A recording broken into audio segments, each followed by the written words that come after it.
Sure.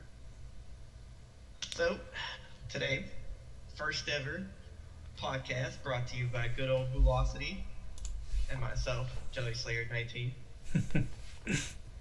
For those of you that don't know, Boo loves to play TFT Tactics, very serious TFT player. He's played in, what was the most recent one? Fight Night recently.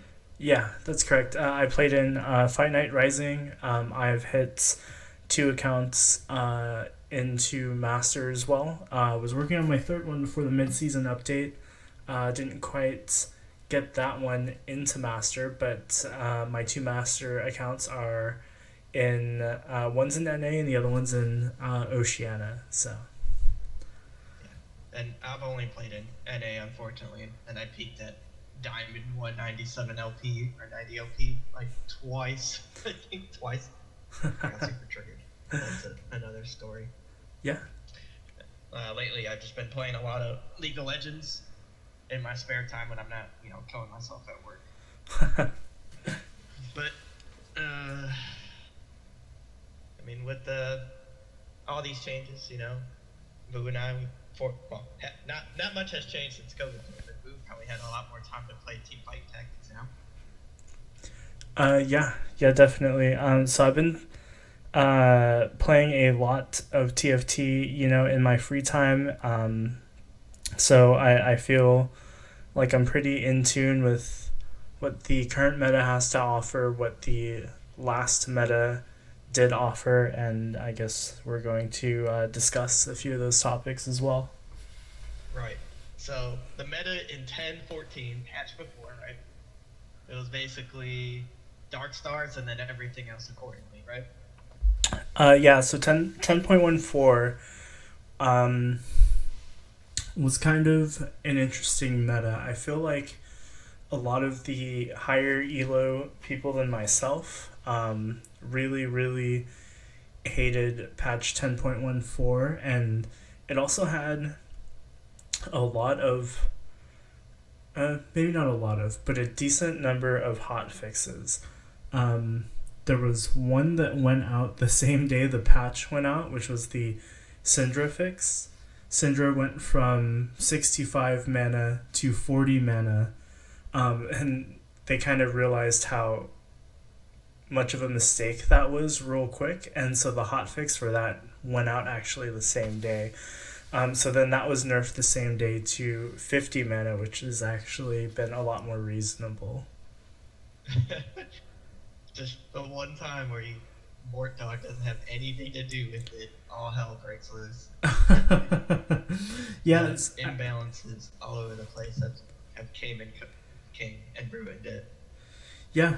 I feel like he worked really hard, and this is just me sort of uh, presuming what happened. I don't actually know what happened, but he put a lot of work into one patch before going on vacation because just being a natural human being, you're gonna need breaks to do your job better eventually. So he worked really hard on what he did believe was going to be a really good patch, and in a lot of ways it was, but we kind of just were a lot more focused on the negatives than the positives that came out of it. But for the most part, he worked really hard on that patch before he took probably a well-deserved vacation. And during vacation, it ended up being sort of just this really big storm, and all these memes, and TSM Solus putting out a tweet that said, like, when the world needed him most, he vanished. Right? Overall, it was a difficult patch to sort of play on, and I feel like a lot of people stopped playing for a large majority of that patch because of some of the changes, and then are just now getting back into it with patch 10.15.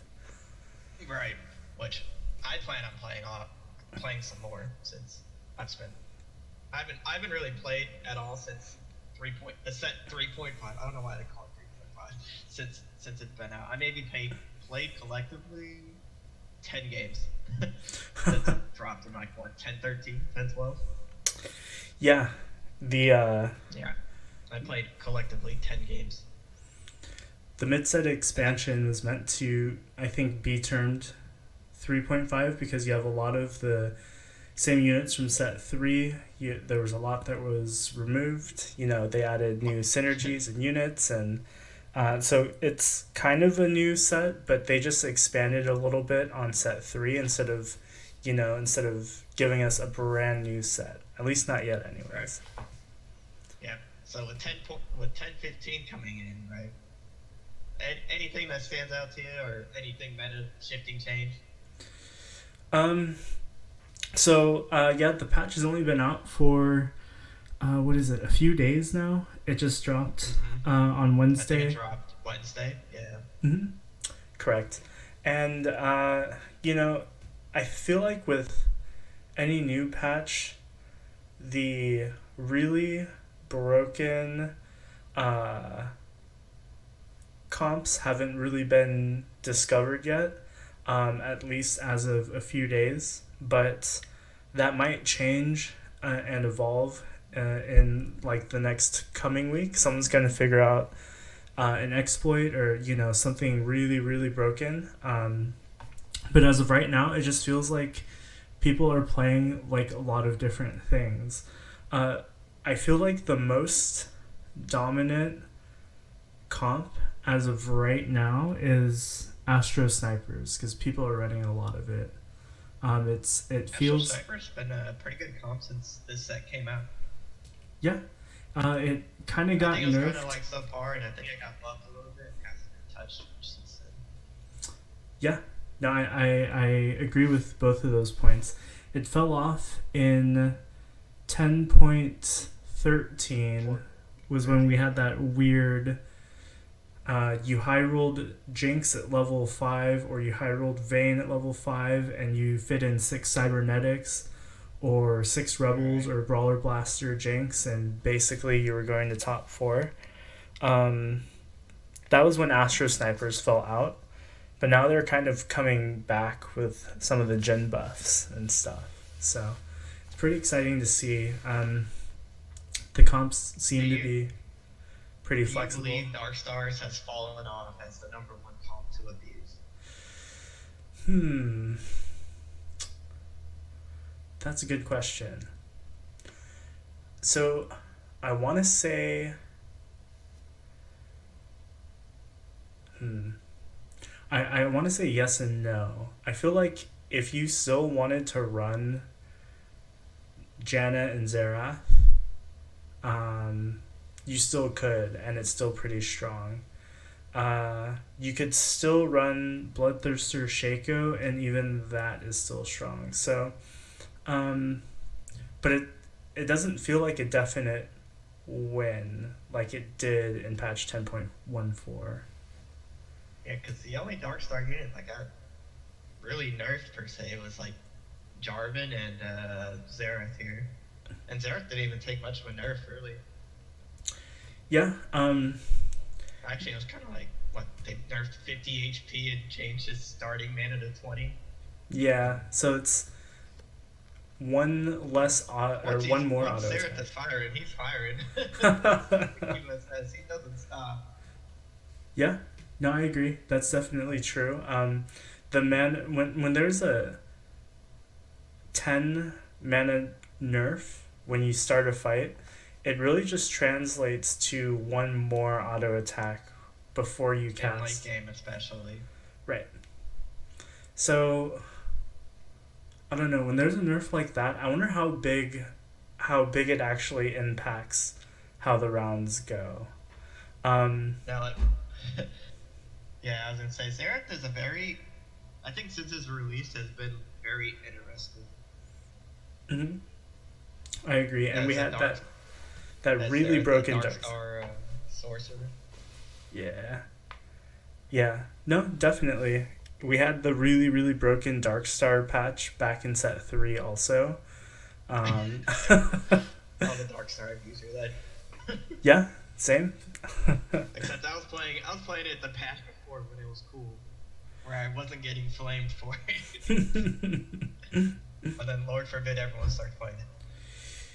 Yeah, I mean, I remember you playing Six Dark Star before the patch where they got really buffed, and then the patch when they got really buffed and everyone started playing it was Oh, pretty I broken. didn't even touch it with the 10-foot pole. It's so bad to try to contest like the super meta. Like, oh, I need this comp if I'm gonna hit masters, right? True. Right. So it's just like you either it's like playing Russian roulette. You just pray to God you're not the first one to take the shot. Some people play the same comp, Yeah, yeah. especially in like the reroll comp meta where everyone is playing Shredder or some kind of cheesy reroll, Mhm. just sucking up all the one cost units in this tiny pool that is shared. Yeah. Now, fortunately, I'm not much of a Reddit user, so I don't know what the general consensus is. But I'm assuming that on this patch, the Nicoverse being removed was heavily praised or hated on by a lot of people. Yeah. There were definitely different strategies revolving around using a Nico's help. Um, I remember Gunmei not going for Space Jam, but dropped both Nikos on a Darius that he saw to give him just an early game power spike. I thought was interesting. Piba, if he got a Bard early enough from an orb, he used to insta Nikos for a 2-star Bard really early so he could push level 9 to run the Piba comp that he's been running also. So that getting removed, I think, has a lot of impact on the game. But personally speaking, I did like a Nicoverse because you didn't really need to high roll to find your carry unit, and then you could insta get a 2-star of whatever carry you were trying to run. I had very mixed feelings on Nicoverse. Like sometimes it's like really nice, but then most of the time I find it a big hindrance because everyone like rushes towards those 5 cost units and just just double down with their Nikos that they've been waiting all game for. Yeah, yeah. It certainly had a huge impact because you could also what naturally roll that 5 cost at level 7, and all of a sudden you had a 2-star at level 7 when somebody else couldn't high roll the same way, and it Yes. would just swing the game in somebody else's favor because they just high rolled better. Mm-hmm. Yeah, that I don't know. Some I think sometimes I think it was more of a like a big hindrance than because I don't. This is gonna sound stupid, but TFT there's like I think the biggest like skill discrepancy between EG low is like decision making, and sometimes takeover just makes it easier to like double down on something without like the risk is like so little in like Nicoverse if you hit it. Yeah. It's like it's like gambling. It's like if you take away like how much money you lose every time you bet, you might just go for it all, and like you end up losing half your money instead of all of it. True. That was like Nicoverse to me. I feel like the original intent of Nicoverse was to just give someone who was low rolling a chance to come back into the game. I think I was say in this set in particular and last set, it's just I think the the low roll idea is very rough to say the least. Yeah. Especially on set 3 when they changed how the damage was distributed among like units and what round you were on. Mm-hmm. Like your little I've been legend. knocked out like round 4 before eating like 20 damage. Not on this set. Not on 3.5, but on before. And then I was just like, holy moly, that's a lot of damage. I I hate the I hate the buff, or sorry, yeah, I don't know if it's a buff or a nerf, but the change rather to early player damage to really just punish you if you were trying to full open for, an item at the first carousel or whatever. Right. Yeah, Because because if you lose every round, you're like, what, 75 HP? Like, 4 of your HP's oh, gone. that happened to me 3 times yesterday, I think. I just didn't hit any 2 stars, and I went into the first carousel with 78 HP, and it feels really, really bad. Some people are okay with losing that much HP to, you know, believe the comp that they're going to run late game is going to turn it around into at least a top four. But it feels really bad to finally start playing the game when you're at 60 HP or something. I still think it's a valid strategy, but you have to hit a good item holder Hmm. with your items you're carrying. Yeah. Which sometimes on the next PvP round, sometimes you just get trolled by what items you get, or no items if you're unlucky like that. Yeah. I mean, if you just keep bleeding and bleeding, it's just like, oh no. It may be a bottom, it may be a top 8, as Keith would say. Yeah. But usually if you're like 50 HP by the time you hit after like literally third round carousel, like you're just toast.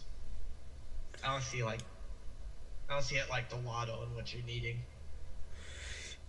Yeah. Yeah. No, I can definitely see that. Typically, because when you're entering stage 4, people who are fast aiding are going 8 by 4-3, maybe around 4-1 or 4-2 also. Um, the reason I feel like those levels are the optimal levels to go to 8 is because typically you can, spend a bunch of gold to go 8, and then you have at least 20 or 30 gold to roll down for some units, right? Sometimes even less. Sometimes you just need to push 8 to just up the odds of you finding the later cost units, depending on which comp you're trying to go for. But if your HP is in the 40s by then, you can basically almost guarantee you're going to bottom 4 that game. Because the likelihood of you hitting your 2 stars with like 30 gold is kind of low. And if you do, it's really nice. But when you don't hit it, it just feels really bad because you're already low and then your comp isn't online, right? And it has potential to just be just a disaster. And it's, you just want to go next. I was gonna say, at what HP do you just go next? What situations you're looking at where you're like, well, I'm just gonna eat a bottom 4. I'll just I'll take my costs, just take my cuts, and just ruin someone else's game. Just turn into the best player ever. Yeah, yeah, definitely. Like, when you realize in your mind a game is going to be a bottom 4, you want to salvage it into a 5th instead, right? Versus an Yeah, 8th. especially if you're trying to climb. If you eat an 8, oh my god, that is so much LP. Oh yeah. Imagine Especially imagine if you're like playing it, you're trying to hit Masters and or Challenger, right? That is a huge setback. mhm. You could I think sorry, go ahead. I was gonna say I think like in Challenger level, depending how high you are, like an 8 that makes up like 2 games top 4. It's like insane. Yeah. The difference in LP loss between 8 and 5 is just so massive. You could get, depending on where you are or what relative elo lobby you have, 1/8 is equivalent to 10/4. So if you had 5/4 and an 8th, you set yourself back like an extra 6 games. 6 games worth of Honestly, fourths. easily. I've had days where I'm like hitting 4th and 3rd like numerous times. I eat an 8, literally like 4 games later, there goes all the LP I gained. Yeah. Like just 2 hours of play just amount to nothing. Yeah. Yeah. 8ths are, whew, those are tough Yeah. for sure. What was it? When I was in Diamond 1, I ate at 8th, and I think I lost 60 LP. Yeah. That was a big ouch, to say the least. I mean, there are challenger people, right, who queue up late at night, and by late at night I mean basically early Or morning. like before dawn. Yeah. Yeah, and For like some people. they get like their lobbies are going to be strong because they're going to hit people who are just haven't hit Grandmaster and they're trying to hit Grandmaster and they've got 500 LP, let's say. And Yeah, I think the cut's like I think 0 to 300 and then like 300 to 1,000 LP usually. For And then everyone else, I think. For Grandmaster? I meant for like when they're queuing or for their matchmaking. Oh, gotcha. Yeah. Yeah, because I think when you hit matches, it's from like 0 to 300. They try to like squeeze those players together to 8. Mm-hmm. And if that doesn't work, they're like rotting it out. But I think that's how the high elo matchmaking goes. Yeah, I could be wrong. well, it depends on the hour that you queue at night. I know Raditz has mentioned before on stream. He's gotten plat players in his lobby when he was Grandmaster. Yeah, I can believe that. I've also queued up so late at night before. My Diamond 1 account was in the same game as Grandmasters, and I ate an 8th, which minimized my losses because I was Diamond 1, right? But if they had eaten an 8th, they would have lost a lot more than I did. They easily probably would have lost like 70, 80 LP. Yeah, at least. Because like hypothetically, by their MMR, they should be top 2 in that lobby. Yeah, absolutely. Hypothetically. But, I mean, that same idea applies to regular League of Legends too. So, I mean, it's very different. So, what do you think the trick is to climbing on this patch now? Just abusing Darkstar some more? Is it the OP Sorcerer Star Guardians? E-Girls Edition 2? Yeah. E-Girls 2.0? Yeah. Whatever the new memes playing that Twitch chat comes up with or Reddit. This current patch has definitely been I think it's been a good patch for a while, for a really long while. It seems like a lot of comps are relevant. And it's not like reroll comps are so over dominant where if you're not running a reroll comp you're not climbing, or if you're not running 3 different comps then you're not climbing. People are running Astro Snipers, people are running Cybernetics, people are running Brawler Blaster, Vanguard Mystic, and they all seem to be viable comps right now. So there is...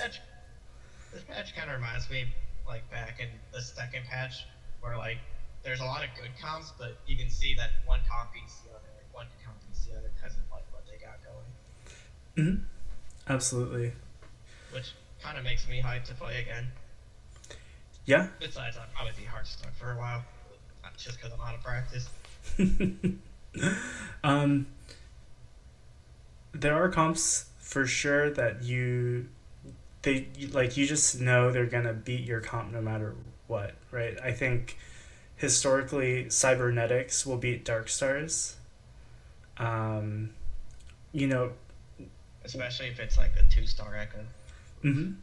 Absolutely. And with the insane Irelia buffs we got from patch 10.14, which I think were kind of overlooked because everyone was playing Jarvan and Jhin, and so Irelia is still strong. Well, I mean, the nerf to Cybers, but the buff to Aurelia, like, almost undid each other. Almost. True. They, like, True. nerfed all the other Cybers, but, like, doubled down on Aurelia carry. Yeah, it says, like, Cybers could comp if you can, like, 3-star Aurelia, just have the fattest items on her. Yeah. Like, I'm talking about, like, doubling down on, like, IE, GA.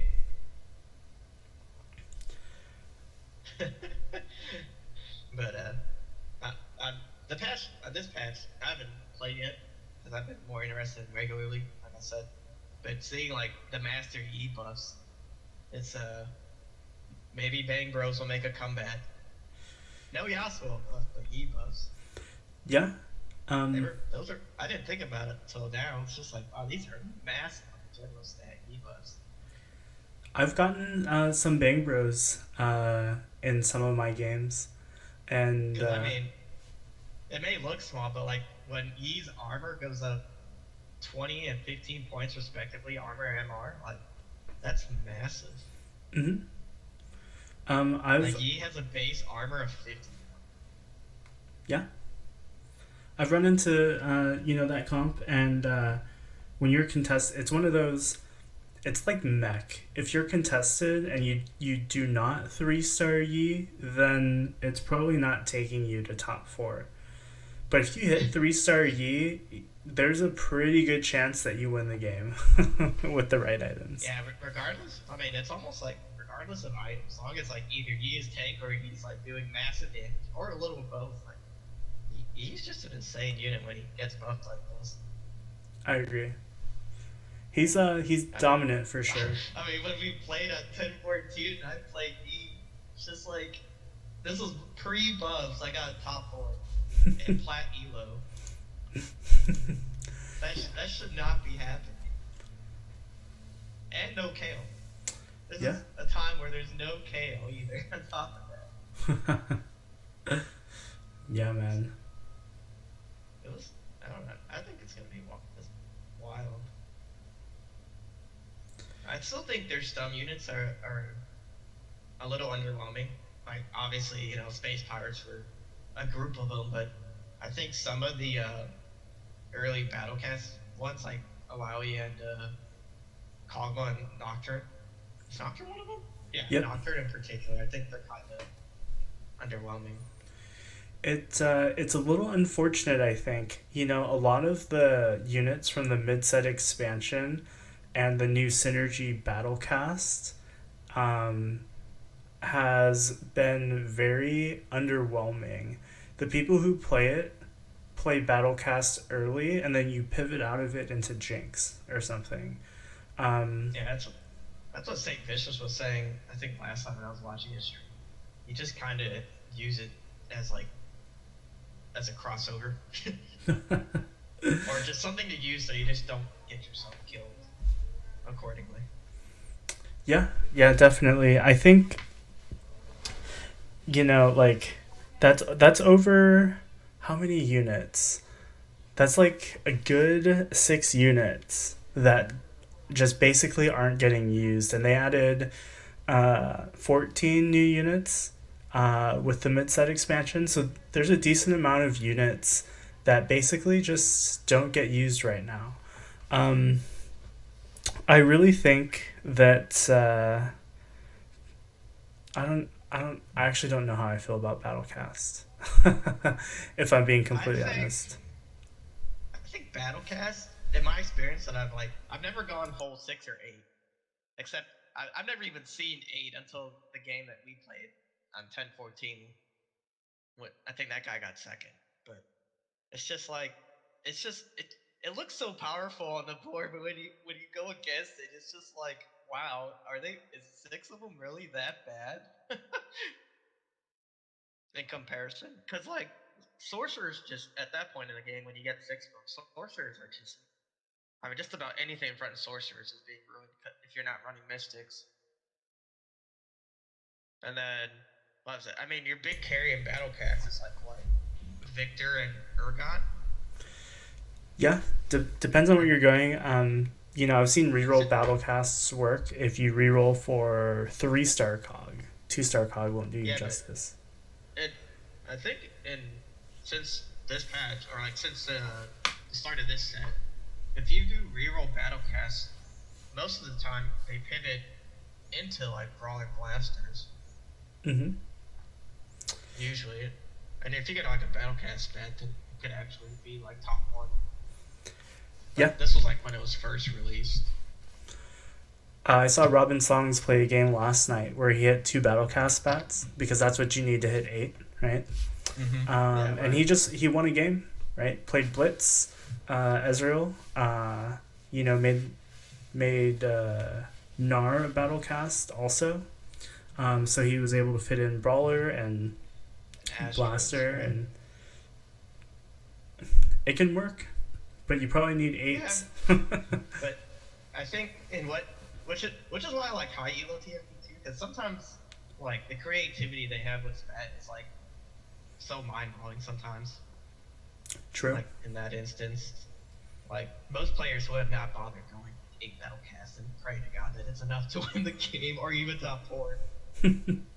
Especially in Diamond. It's like Diamond's got one like mentality, like they're either winning early or just like pray to God they hit it later. There's no in between. Absolutely. But, I mean, since like release too, like Urgot's just been like his legs have just been getting cut off slowly. Yeah. Like his power has just been dramatically reduced, which in in the community's defense, it was much needed for his release, but it's just wow. Compared to what he used to be, it's just like it's just night and day. Mm-hmm. No, I agree. Like being a part of the community that was complaining a lot about old Urgot on release.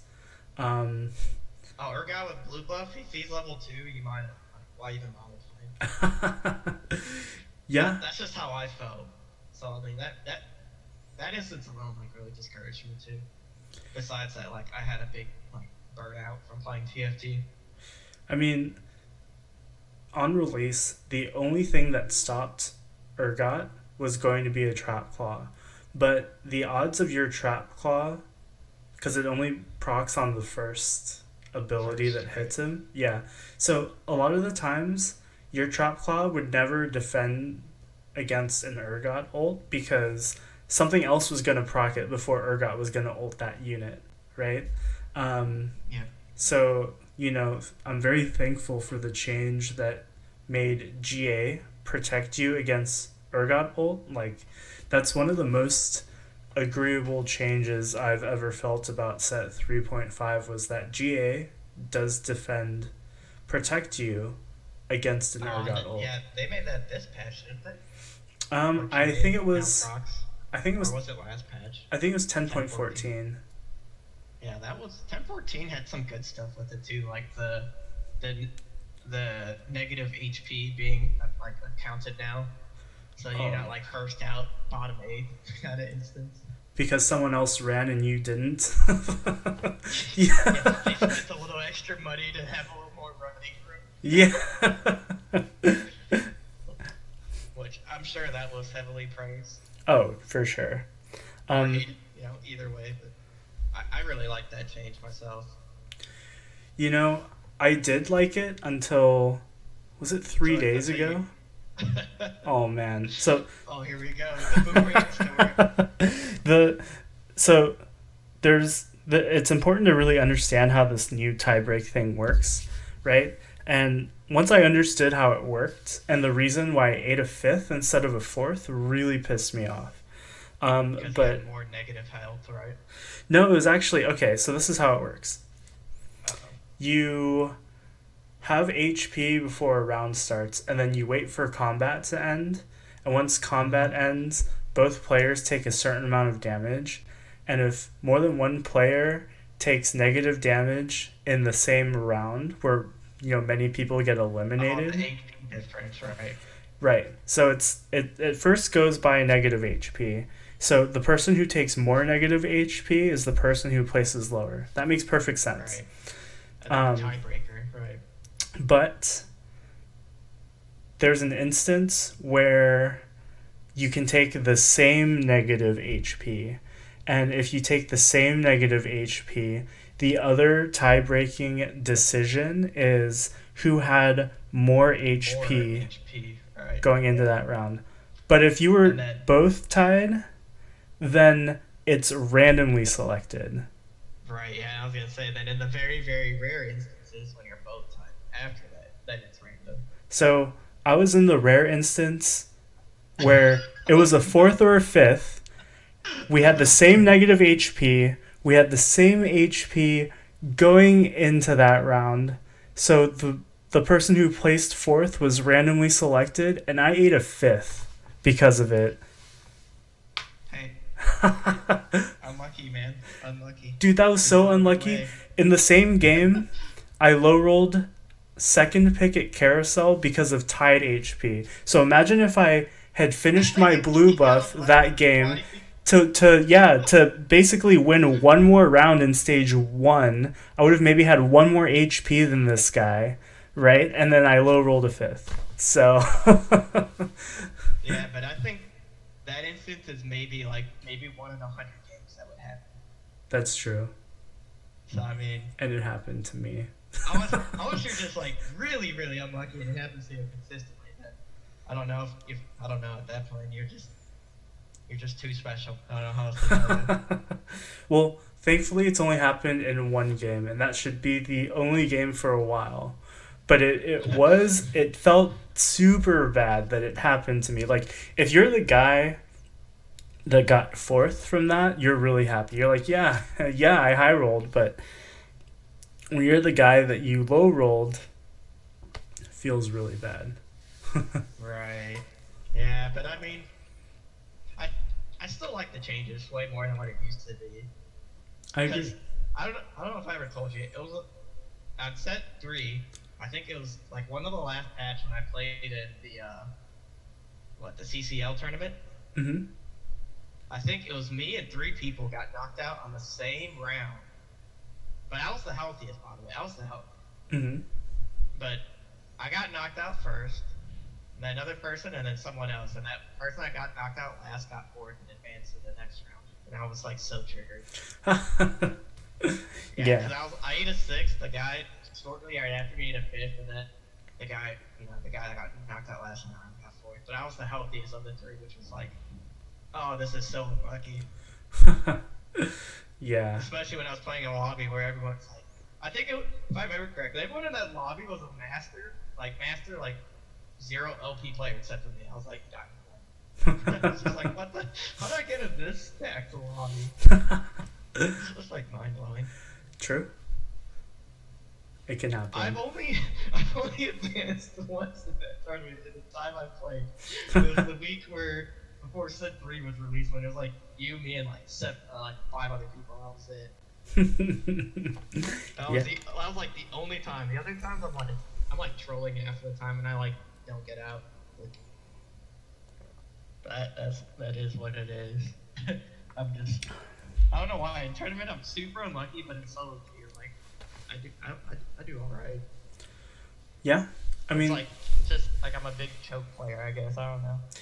yeah, I mean there's a lot of differences between, climbing the ranked ladder and playing in a tournament. Like, if you're a non-flexible one-trick player, in a tournament it might not work out very well because, if you have to play 4 games, you could be really unlucky one game and, have a bad game and not advance because you don't know how to play a different comp. Whereas when you play it on solo queue ladder, if you don't hit, maybe you take a 5th, and then the next game you take a 1st, right? And your net gain is like plus 40 versus not advancing to the next round in a tournament. So definitely, Right, like feel like on like low chess, your win rate on this comp's like 60%. But the one time you play in a tournament, especially like the way that how most of them are, if you eat bottom 4, and it's like one of those times where you don't hit top 4, it's just like, well, that sucks.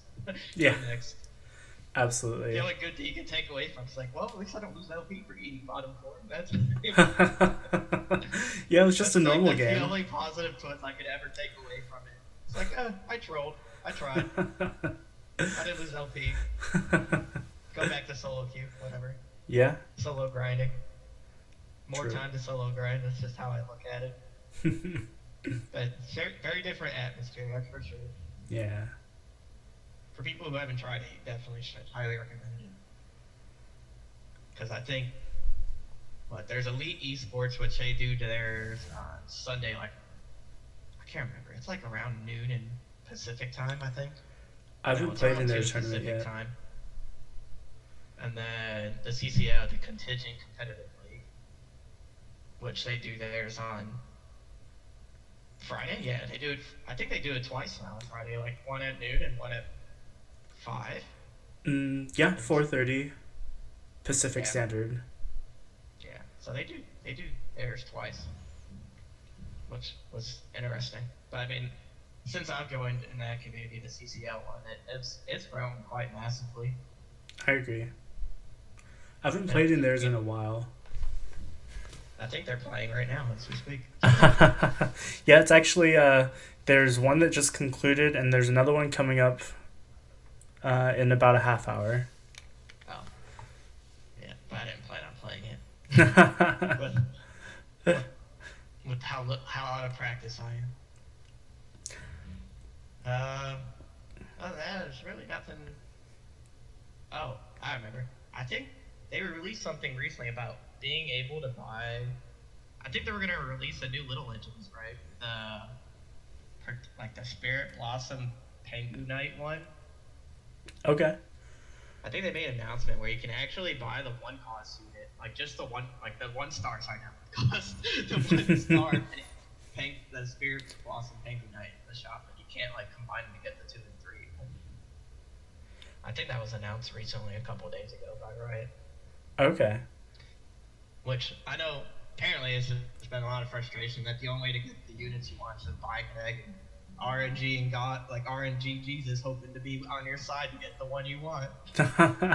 You know, not everybody's got $100 to shell out for a bunch of eggs. True. What cost Pengu? I'm pretty happy with, I think, the Little Legends I currently have, so I'm not really I guess Little Legend hungry for any more. But especially like Pokemon, dude, you gotta catch them all. What are you doing? yeah, I mean, like, like when I get really burned out or really pissed off on one of my main accounts, I just go onto a Smurf, and right, and as a result I've got like 5 diamond accounts because of it. and I don't know. I don't know if you've done this, but sometimes when I'm like hitting bottom 4 regularly, like maybe 3-4 games in a row, I'll change my Little Legend in hopes that it would change my change the outcome. It's like the most like stupid thinking ever, but I'm just like, maybe I changed to the turtle. Hopefully my RNG will change. I wonder if it's a thing where, like, how in Summoner's Rift, if you pick a skin, sometimes the animation is bugged or just looks really weird with a different skin. Yeah. And so, players who play against it can't react in time. I wonder if there's a similar thing with Little Legends. Like, a different Little Legend has a bigger hitbox, so that you can get a carousel unit more easily with one Little Legend versus another. Because, I mean, not all Little Legends like are the same size, right? Like, if you have an Osa versus a whale or whatever, I forget the name of the whale Little Legend. I would actually think that maybe... Yeah, the Orca one. Maybe the Orca one just has a bigger hitbox, and it allows you to get, first carousel starting item a lot easier, right? I could imagine just like a Little Legend Gragas where he's just like he's just a fat blob just walking around hoping his belly touches something first before someone else. I mean, honestly, I feel like there are people who run in for the same unit behind me and they get it before I do, and I feel like it's because I'm running an Osa and they're just running an Orca. You know what I'm saying? Hey, killer whales for the win. Yeah. Killing it on the carousel rounds for sure. Endangered species. Great. They get what they want first. True. I don't know. I think when you're streaking, like when you're win streaking, you get bigger and bigger. I think that has an impact, but I think that's about it. Oh, I mean, that's just how I could be wrong, but like I'm pretty sure it's the same from one to the next. with the Yeah, way they designed them. yeah. I mean, it would be really. I mean, no one's ever. No one. I don't know if you could really prove that a different little legend makes it easier for you to get the first carousel item. But, when your little legend gets bigger from streaking, it essentially doesn't matter in the later carousel rounds, right? Because there's a pick order. The only Yeah, because instance I would it say might obviously is it'd be the like, last one. yeah, if you're fighting someone and you run into it at the same time, maybe, right? But other than that, you know, I guess later on in later carousel rounds, it doesn't really matter if your little legend has a bigger hitbox, right? Unless you're competing for the same item. So who knows? Right. No, but I think the little legends, like the creativity that they gave right now, is really refreshing too. Yeah, and it's basically like skins in League of Especially with Legends. the Spirit Blossom one they released recently. I think they're cool. Yeah, yeah, they're pretty I cool. just don't have money to throw it right and be like, give me it. Unfortunately. Not yet, IRL anyways. stuff. IRL stuff's holding me down. Uh, I don't think there's any big TFT events coming soon, are there? The Cloud9 Nebula one was postponed, and actually, I think they are going to be playing some games tomorrow. Oh, was it? I didn't even know Cloud9 had one. I just knew that the Liquid Tactics that you told me before. Yeah. So TL is supposed to hold a series of qualifiers, which they just completed, for Worlds. And Simple Plan and Robin Songs are the two from the Team Liquid qualifier who made it through. So if they were also going to qualify through ladder, that basically opens up two more spots in the ladder. So if they're in top 16, let's say, you could be now 18 and still qualify through the ladder because those two already have spots from the Team Liquid tournament. So, I mean, it's like double securing their position. Yeah. But they also opened up two more spots on the ladder. This is assuming that after all the snapshots that both of them are still top 16. They open up two more. But now the ladder doesn't really matter as much to them, at least not for qualifying for TFT Worlds. So there's a chance that the both of them just might not, be playing on their main accounts to qualify through ladder, right? Yeah. But now, honestly, whenever it does take place, it'll be the first ever and it'll be different, that's for sure. Mm-hmm. Especially in these weird times where it's probably going to be like hosted over land in somewhere. Yeah. So for the qualifiers by region, we're combined with Oceania. We get 16 spots and Oceania gets 4, I think, because it's based on population and we're just more populated than Australia, right? Or that general region. But does that mean we are better players? I've heard in some instances where TFT's concerned, we're one of the stronger regions. Yeah, agreed. From what I've seen in comparison. But people so TSM Keen has to qualify through Korea, the Oceania ladder. Through Oceania. I thought he has to qualify to Korea. He lives in Korea, I believe, but he's a resident of Australia or New Zealand. Yeah. Oh. Yeah. Okay. That seems weird considering you lived in NA for 2-3 years, I think. Yeah, he's lived here, but he's he's a citizen of that not Korea, but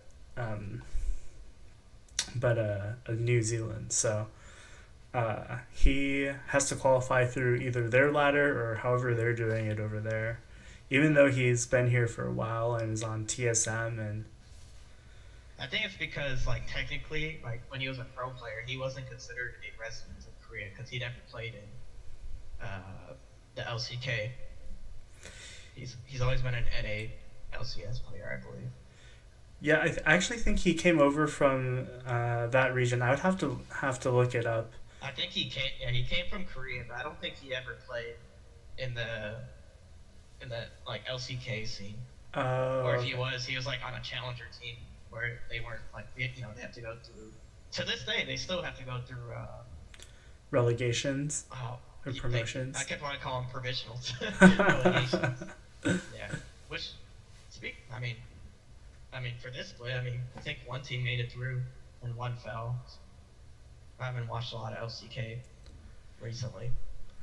It's hard to catch just with the time zone difference for sure. Well, for me, I'm usually up, but like I'll turn it on and then I'll fall asleep to it because it's like 4 a.m. in the morning. Oh yeah, that's usually why I turn it And I off. start watching. Well, I have to play on my phone now, just fall asleep on it. But then see the results in the morning when I wake up. but I mean, in the time I do have, I watched quite a bit of the Europe and NALCS, which for this patch I'm kind of bummed out for LCS and like excited at the same time for like League of Legends Pro scene Hmm. because Aphelios got nerfed again. He got hit with the nerf hammer. But I think the way he got nerfed was the way they should have done it originally. Mm. Because I think the way his ammo system works, like the synergy with that and Runin's, it's like the trifecta. Like it just triples his effectiveness so much. Nice. So I think on this patch they nerfed his flame ammo, Infernum, that they call it, and his chakra with the little turn thing again. Oh, okay. It's just Aphelios is a very interesting champion. He's very good for pro play, but in solo queue, oh my gosh, its win rate's horrible. Because like, in order for Aphelios to be the 1v9 carry, minimum,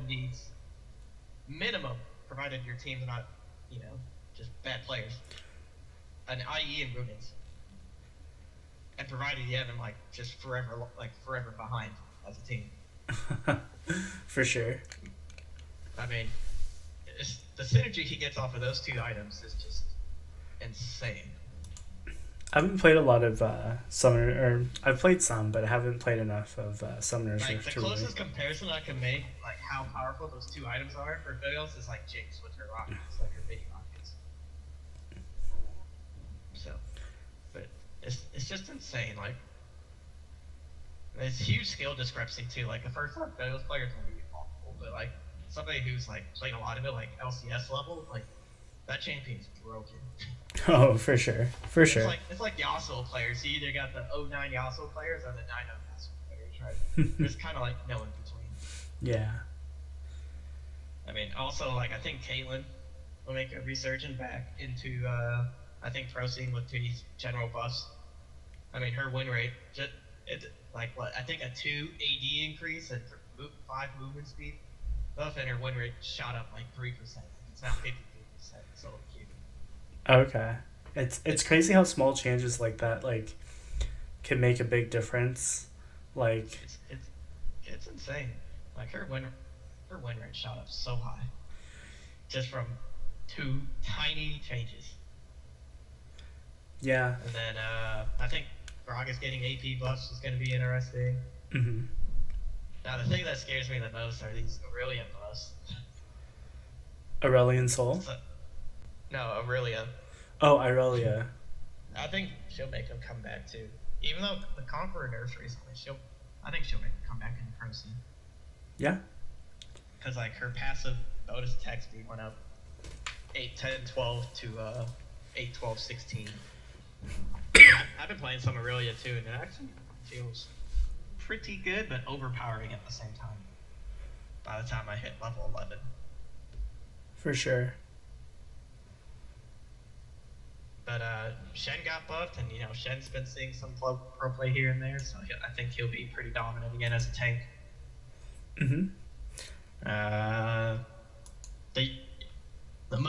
One of the most hated champs, Yumi, got a little buff too, Okay. with their passive mana restored. I mean, And Yumi's had a very, very interesting interaction. She Like people she really really like her or really really hate her. she burns through mana just so fast. Yeah, when they introduced the change where she heals for like 15% of her mana, she's just like what's it? Without autoing to get your mana back, I think you can heal 3 times and you're out of mana. Yeah. So, Yep. Yep. but it's gonna be different. True. And then I don't know, as a casual player, League of Legends comparison, is there any champion like see buffed, nerfed, changed up? You know, as far as League is concerned, I really just main the support role. And the reason is, so I remember I'm a cutie pie first, or he didn't first say, but he did say once that all mechanically unskilled players play support. So that's why I play support, because I'm mechanically unskilled. so You can play other roles and get skilled in them. You don't yeah. have to pick support. There's a reason why you do it. Yeah. Well, I do it because I'm mechanically unskilled. Yeah, but you're not unskilled in the brain. True. But so I really liked the Ardent Sensor meta when healing shielding supports were the meta, and I'm kind of stuck in that meta to climb, but I haven't really played as much because I just really really like TFT a lot more at the moment. Yeah, and I don't blame you. I don't know if you noticed, but they started a Spirit Blossom event, which almost inclines you to play some more League of Legends, especially with friends and or those champions. Yeah. But those Spirit Blossom skins are really good. Apparently, the new champion Yoon, his skills got revealed today, or his abilities, and they are, I think, going to be game changing by the sound of what I've heard. I haven't heard anything about it, but I'm gonna guess there's some stacking mechanism, and it's similar and different to Yasuo, because Yoon is Yasuo's brother, apparently. Oh, okay. Or older brother. They released a new cinematic today. If anyone hasn't seen it, you should watch it. It's really good. It's like a 10-minute cinematic, like Spirit Blossom. Okay. Really good, really cool. It's kind of goes back and forth between like animation and like Shimplo like artwork, but it was fun. I think it was very good. Yeah, should check it out. I haven't checked it out yet, but I will. Other than that, we got quite a lot going on in the streaming world. With Mixer being closed down recently. Yeah, they which probably had the smallest community of any streaming platform, but that did happen. Yeah, they are backing Facebook Gaming right now, I believe. Mixer, I think Mixer and Facebook Gaming was under Microsoft, but Mixer just bankrupted, so they just had to go out of business. Mm-hmm. Because of like probably the big contract deals that didn't pay out for them, between Ninja, Shroud, and I think a couple of other ones.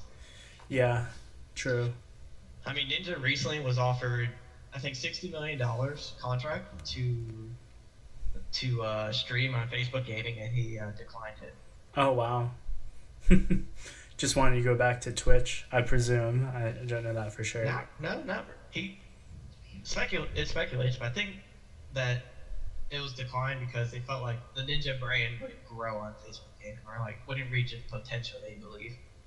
But he's been streaming on YouTube Gaming, actually. I've been liking it a lot.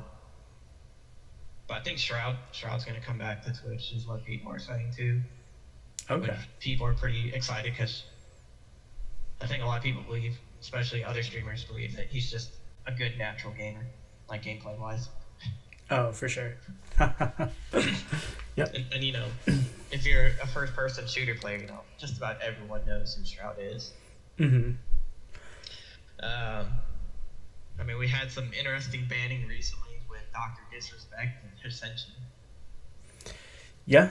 Um, I kind of opted out of getting, I think, too. The word I want to use is too involved Involved. in what happened. Yeah. um, but because sometimes you hear these people about hear these things about really big people, and you kind of just wish you didn't hear some of these things, right? Because you just want to remember I them for mean, being really good I mean, streamers and stuff. technically, we're like small time streamers or just nobody streamers. But Hmm. I mean, it still has an interesting impact on like on the Twitch platform itself. Right. I mean, Doctor Disrespect, nobody still knows like how or why. Besides that, it's very very complex. Hmm. It's like everyone is still wondering like how or why. Hmm.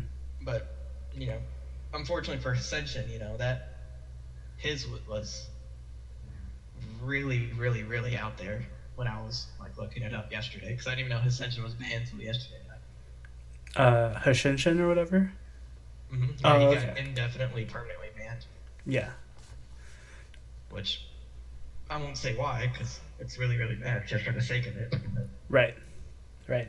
But a lot of big uh, league streamers, especially like Boy, you know, the white knight of all streamers, I should say at this point, Right. has really spoken out against Ascension's dirty deeds, to say the least. Right. And he's been banned indefinitely. So, will he? I mean, will he ever come back? I don't think so. I don't think he'll ever be accepted back into Twitch for how bad that he got, or for what he was banned for. It was really bad. For sure. And I think it's just going to be pinned for him forever, even if he like gets reformed. So. Yeah. Probably can't even. Well, I don't know this for sure, but I was gonna say probably can't even switch platforms, right? Uh,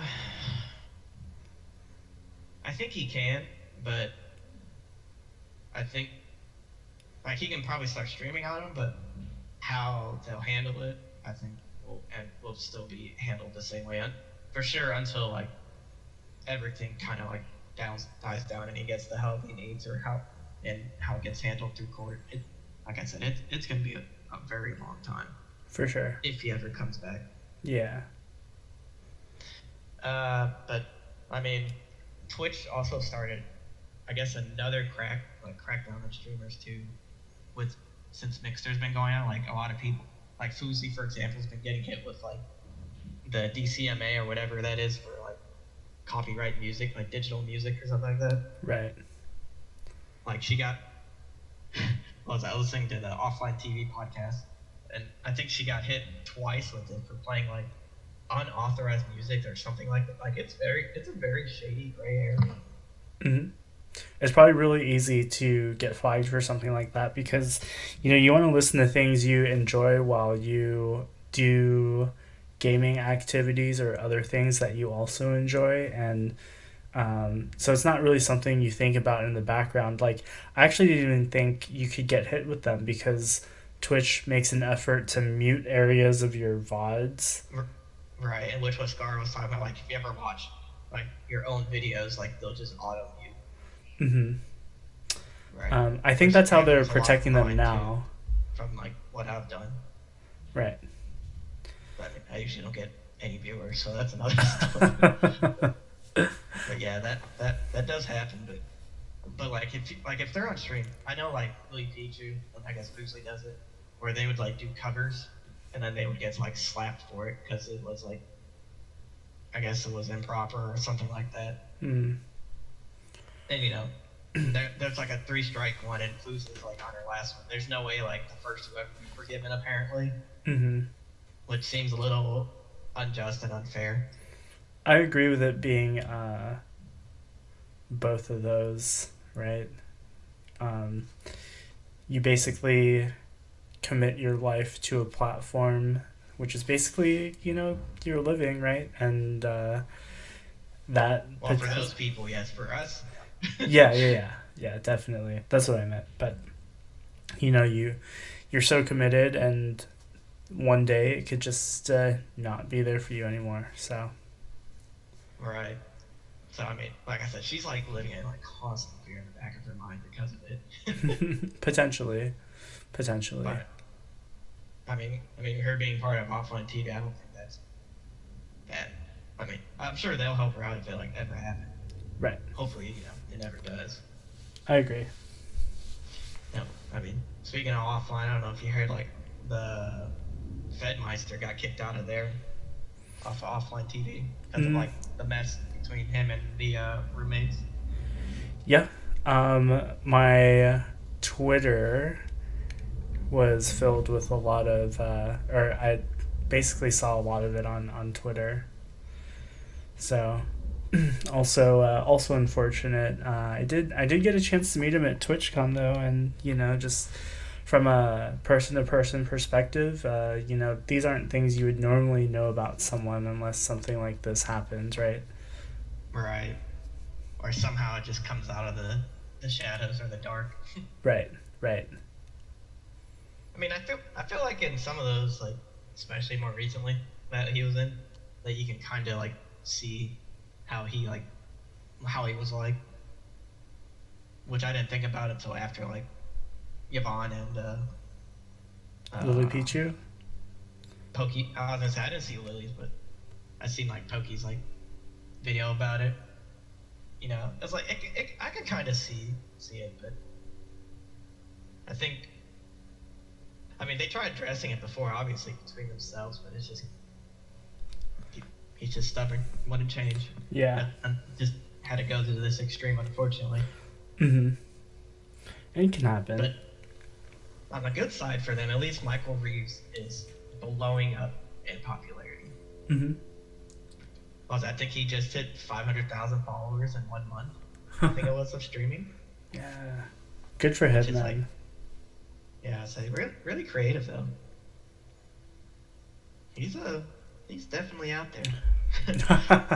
he's like I don't know the guy's name from Back to the Future, the crazy old guy who's like stupidly smart with things. That's like Michael Reeves, was like 40 years younger. Or Doc Ock. Isn't his name like Doc Ock or something like that? No, Doc Ock is the Spider-Man villain.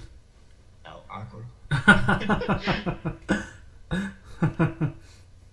But I mean, as we're going through, the 21st century here, being 2020 now, with COVID and us being confined to our homes, respectively, unless you're, essential worker like myself, you think streamers are like slowly becoming like big name celebrities among like movie star actors, comedians? True. I think it's like they're kind of held to the same standards. Yeah. Like it's like a weird double standard. Right. They might not be like as popular, right? But they are still very, very popular in their own respect. But yeah, you hold them to the same standard, right? And they should be, the standard for everyone, whether or not you're, that popular, that famous and whatnot. So. Right. And I mean, whatever happens, right? I mean, we're just two people just streaming in our free time. Yeah. Except I can't stream because my internet's kind of subpar with who I'm living with, but because I had to move recently, so obviously that's why I have a different room layout and why I haven't tried streaming. I see. when I tried streaming, like the connection was like the internet wasn't bad, but like my connection to it was really bad. So gotcha. Because like the router's in like the upper outside corner of the house for me, so it's like I'm the furthest away possible. But since we put in the Wi-Fi booster or the modem booster, I may give it a try again, seeing how often or how bad I drop. Yeah, definitely give it a shot. Speaking of boosted, my accounts are boosted. No, I'm kidding. They're not. You're only saying that you managed to drop like what 300 LP in the last week. Oh man, yeah, my journey to master on my main account has just not, it's not it. Like I said, I was pretty burned once set three or set 3.5 came out when I was trying to hit masters before the reset. Hmm. I was pretty burned out. I was spending probably about 10 hours a day playing TFT. Yeah. I mean, it can lead Eight, to a 10 hours. burnout. It's, you know, the same thing for 10 hours a day. Uh, and, you know, TFT's only been out for a little bit over a year, and we've had three Yeah. sets. Um, Yeah. and imagine being a pro player, like in the LCS or something, playing Summoner's Rift. Like, imagine how burned out those players might get from playing basically the same game since season one, right? Depending on how old of a veteran you are. Yeah, I think the only veterans that had been playing it since season one would be like Afro Moon, Double Lift, Wild Turtle. Mm-hmm. Yeah. Uh, Technically Shifter and Cutie Pie. they're still playing. They're just like But not in the I don't think they LCS. play it as nearly as much. Same with Scar. Scar definitely doesn't play League of Legends as often as he does, or as he used to.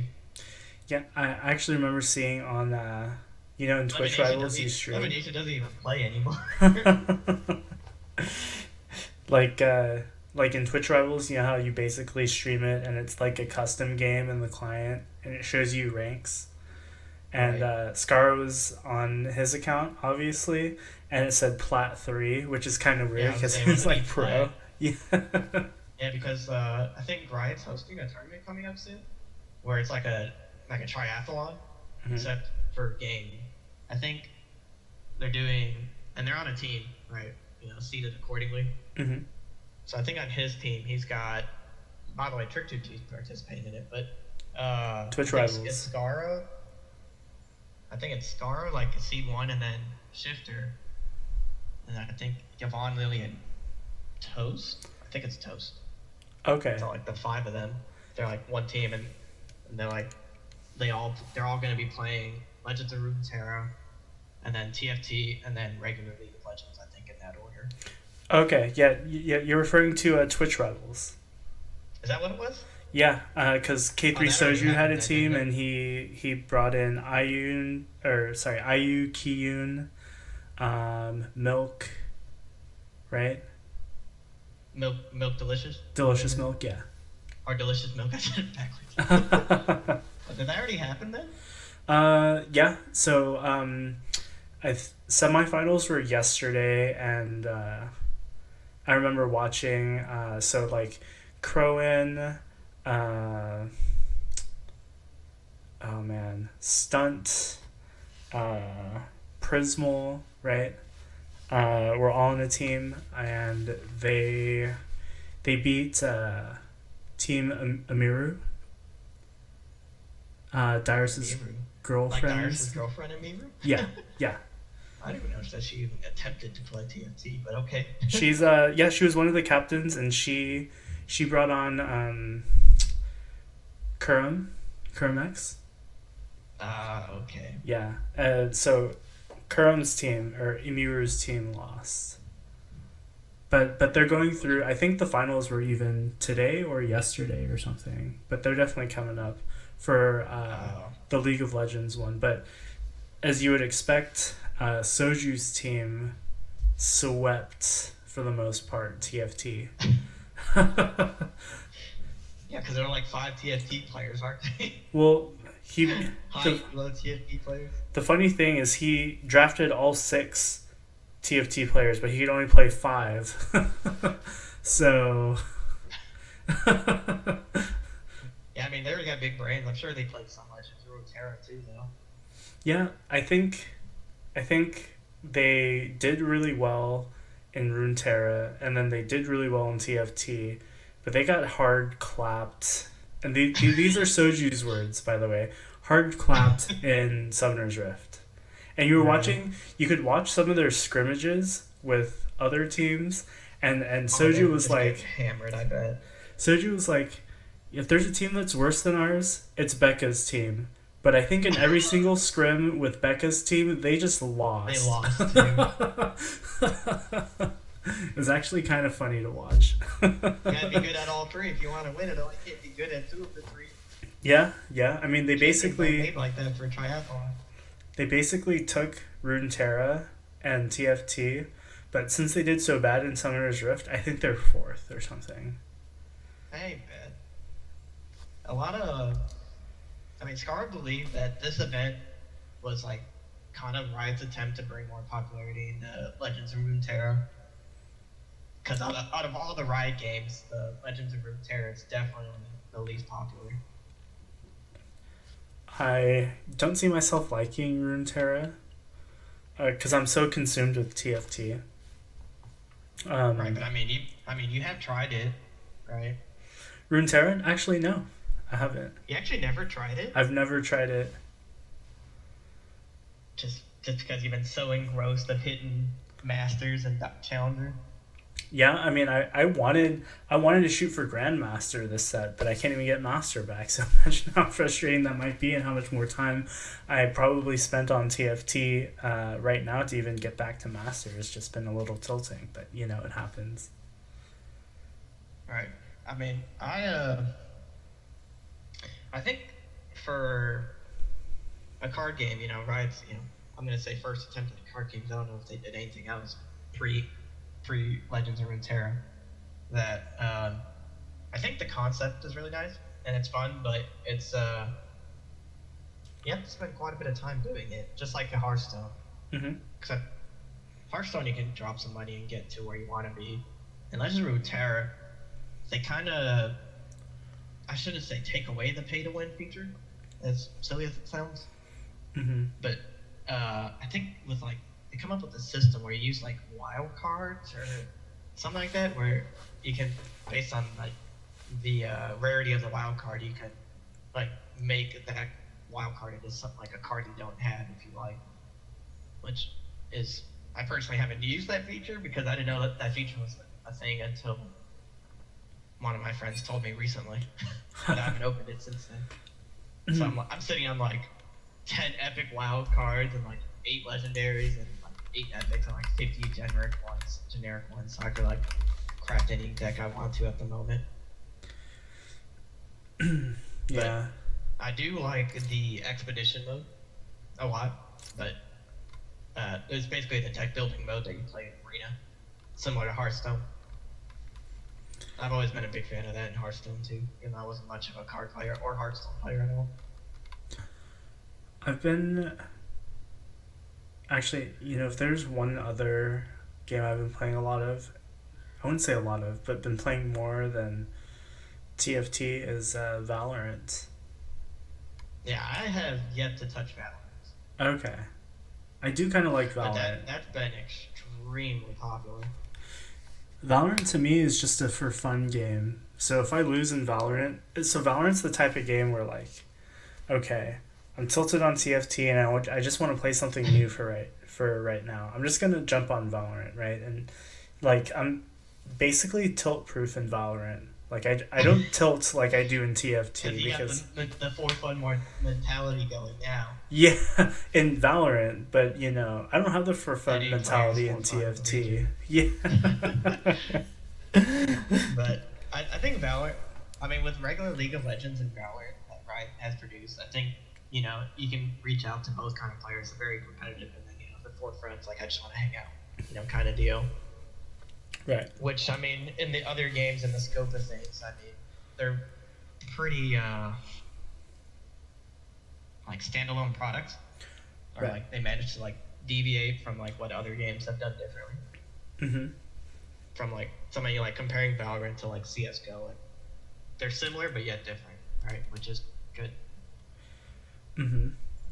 But the problem I have with Legends of Runeterra that like they're trying like they are different, but I don't think they're different enough where they can pull players away from like Hearthstone and like Angus was saying, Magic the Gathering Arena,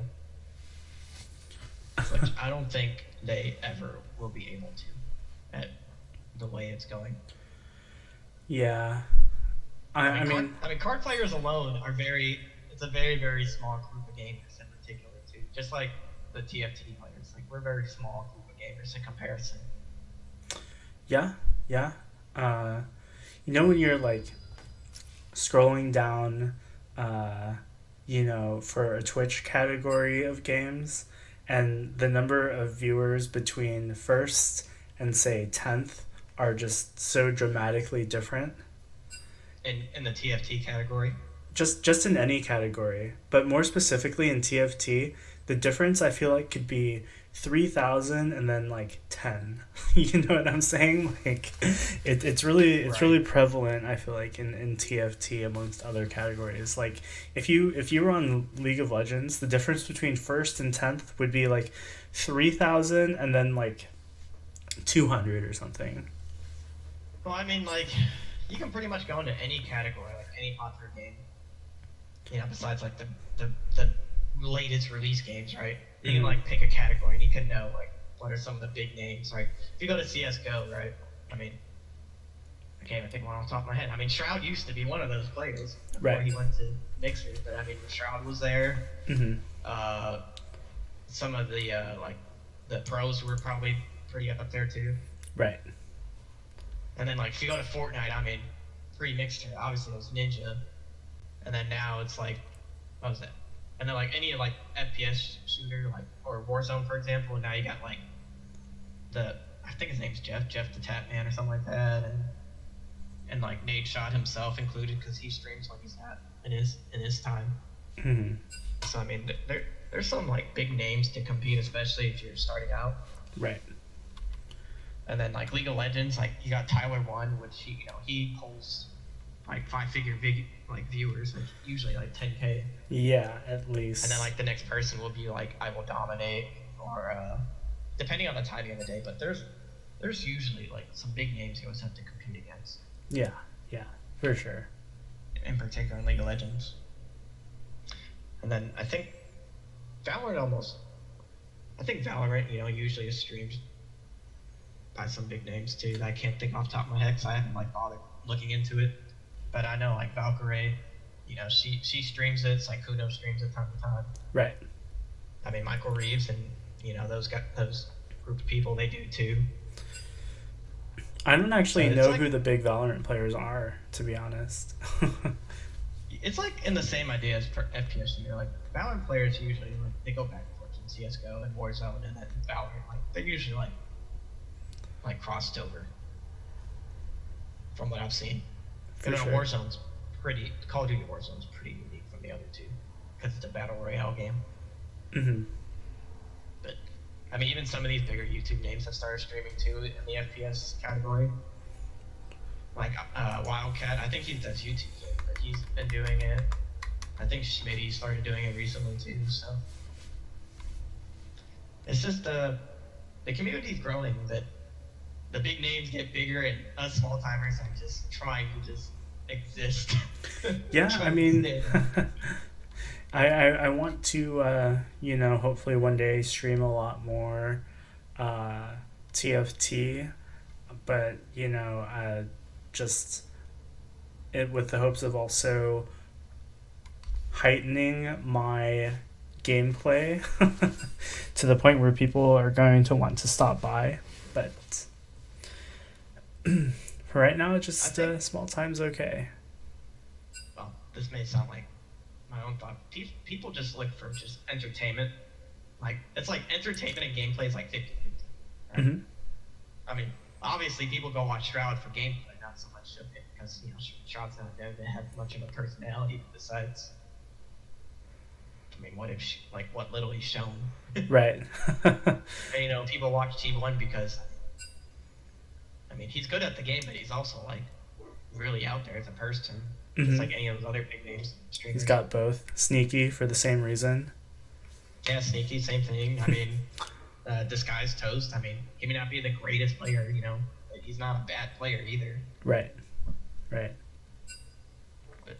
I mean, like I said, I think it's hard to find that balance between entertainment and gameplay, like 50-50, which I personally struggle with too.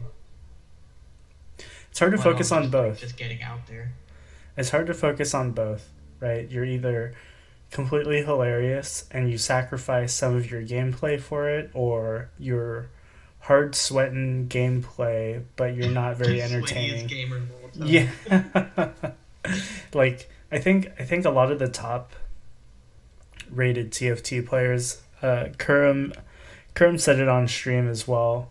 Like he always plays better off stream because he feels like if he doesn't, He can focus, right? yeah, if you don't interact with your chat, then what's the point of even streaming anyways? Because the people who are there, they want to like see you and interact with you, and Right. so if even 25% of your attention is devoted towards that, you only have 75% of your attention towards your actual gameplay also, right? But I Right. tune in for these people to see their decision making also. Like, why would my I decisions be mostly tune in different? for their decision making and like trying to pick up what's meta for me. Yeah, yeah, definitely. So I Which sometimes I haven't done question recently either, but things like, oh, why is that two Hand of Justice slams versus a Thieves Gloves and a blue buff or something, right? Like, right. just things like Which that. which they'll always tell you. It just boils down to what comp is playing most of the time. True. Like, obviously, I'm gonna slap two Hands of Justice on a Yasuo over a Thieves Gloves. But Right. I mean, I may be trolling, but it makes more sense to me than a Thieves Glove. Yeah. No, I mean, 50% of the time you get what you want, but there's very few units that Hand of Justice is good on no matter which buff you get, right? It just so happens Yasuo is one of those units where he can benefit from both. He either heals back up all the way or he just executes a unit. He's just slapping the damage. Yeah. Yeah. Give him the good old Hasaki or however it's said. The last breath. Yeah. Thank God for those Yasuo changes on set 3. That's all I gotta say. Dude, in set 2 Yasuo, it's basically the same Yasuo, right? From set 2 and The set Yasuo 3. ability, yeah, just the way that the ability targets now is different. Which, thank God that changes. That Oh, was so tilting. dude, set 2, 3-star Yasuo, he could be the only unit on the board and he would solo the whole team. I've been so frustrated, like when I played Ocean Mage in set 2 and Brand would double ult because I loved Ocean Mage, as you remember. Yes. Yes. Slam it every game, Ocean Mage player. Oh yeah, for sure. Even if I had 6 chain vests, I was still going Ocean Mage. But when I would see Brand double ult and he would kill the entire Yasuo team, and it was built around like Cloud, I think, in set 2. The whole team would be dead, but Brand was not. Brand was already dead because he was first targeted by Yasuo, right? So he'd get a double cast off. Because I think originally it was targeted whoever had the most item originally. That's correct. So like Brand would double ult, his entire team would die except for Yasuo, and then I've got Thresh, Nautilus, and maybe Vlad, because Vlad didn't have any items. The 3 other mages you have. Yeah, like could not Sidra kill usually. 3-star Yasuo just for the life of them. Like they get close, and then he'd ult and heal all the way back up again. You know what I'm saying? And it's like, If you ain't running heal reduction, you might as well just like AFK. Just get yourself a snack while you just get yourself killed. True. I mean, that's what I did, but that's because conveniently I'm just close to a kitchen. Somehow both places I've lived in the last 2 years. Yeah. Literally like 10 steps away from the kitchen. But so we've been going on about I think an hour 15 now. Mhm. Any closing thoughts, ideas, anything you want to share? No, but we should have a lot more of these. This was actually a lot of fun. We could even get our friend Angus in the next one. I think would be pretty fun too. Vegas wants to join, more than welcome to. We can probably do it on the next week when it drops the tiny patch, well, the 1015B patch. Yeah, yeah.